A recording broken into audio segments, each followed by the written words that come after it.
here to talk. I'm a Saul Griffith, recently repatriated Australian, now living in Wollongong. I spent the last 25 years in the US getting my PhD and then starting a slew of mostly clean energy technology companies in Silicon Valley, in offshore wind, in industrial solar power, in heating and air conditioning, in energy storage. Over that long career, I studied a lot about energy specifically and around how you reform our energy economy to solve climate change. That culminated in this book, which is called Electrify. It prosecutes the argument that 3/4 or more of our emissions will be solved through end-use electrification and providing that with renewables. In some respects, that book was a love note to the incoming president of the US, now Joe Biden, imploring America to do its part in leading the world on climate. In the dirty reality of contemporary American politics, not enough is happening in the US on climate, to be very honest. That led me to write this book. This is not an advertisement for my books, but at least it's sort of a footnote if you want to follow up. And the big switch really prosecutes the argument that Australia is the first country in the world where the economics of electrifying all of the things in your life and providing that with renewable energy is in the economic interest of every Australian household and every Australian community. That itself is an Australian success story because it's born on the back of the innovations that happened at the University of New South Wales in photovoltaics. It led to what's known internationally as the Australian rooftop solar miracle, the fact that the cheapest energy in the world delivered to an end consumer on Earth right now is Australian rooftop solar. So Australia has done one piece of the puzzle correctly. We have terrible electric vehicle policy. We have essentially no building electrification policy.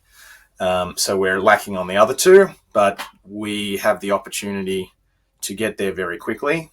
As a cautionary note, in Australia, the failure of Australian climate politics for 30 years is talking about things that we might do in the future. We're still talking about hydrogen hubs and agricultural carbon sequestration. These are worthy things, but they will not really come online at scale to fix climate and heal our ecosystems for a decade.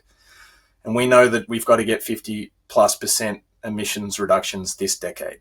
That brings me to the things that we know how to do today, that we can do today, that we must do today, which is electrifying our lifestyles.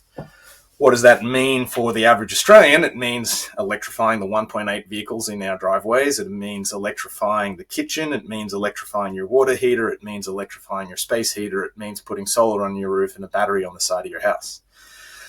That itself is a big narrative change from how historically we've thought about energy infrastructure. Australians love infrastructure. We give special privileged finance to infrastructure. We fight elections over infrastructure, but we still talk about infrastructure like it's the 20th century and it's roads, bridges, dams, snowy hydro 2.0. The 20 million vehicles in Australian driveways will have a battery 6 times the size of snowy 2.0.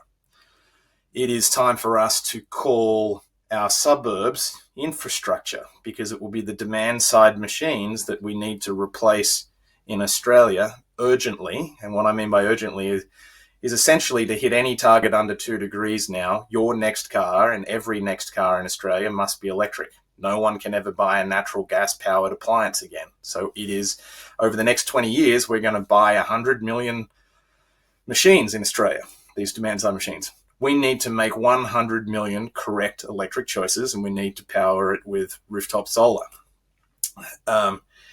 If we declare that infrastructure, we give access to finance and credit to every single household to participate in this, the prize could be enormous.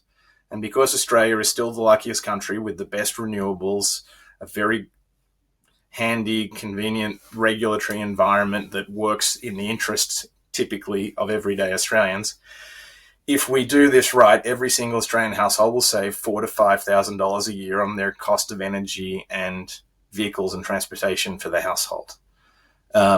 We lead America by about 5 years on that because of our natural advantages in renewables and because of our low population density. And we lead Europe by perhaps 10 years.